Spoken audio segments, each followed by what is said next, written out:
Hindi nga daw delulu lang ang mga Kim Pao fans and supporters matapos mag-post ang View Philippines na "The girlfriend energy is too strong." Na ipinapakita nga dito ni Paolo Avellino na ang wallpaper ng kanyang cellphone ay walang iba kundi ang picture ni Kim Chu. Dito nga daw ay madami na ang nagbigay ng kanilang spekulasyon na ibang level na ang status ng relasyon ni Kim Chu at Paolo Avellino. Madami ngang nagsasabi na delulu lang di umano ang mga fans and supporters. Ngunit, sa inilabas ng article ng Komi.com, ay napatunayan ngang hindi lang basta spekulasyon ito.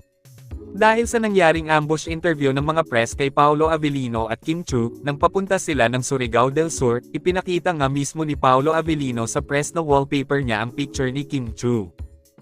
Ito na nga daw ang sagot sa matagal na nating inaantay.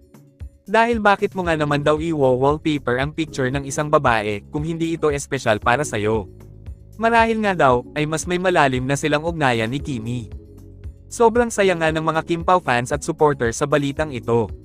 Dahil kahit ano pa man nga daw ang sabihin ng mga hindi naniniwala sa Kim Pao, ay mananatili pa nga din daw silang panatag at patuloy na ibubuhos ang suporta at pagmamahal kina Kim Chu at Paolo Avellino hanggang sa dulo. Kayo, anong masasabi nyo tungkol dito? Just comment down below.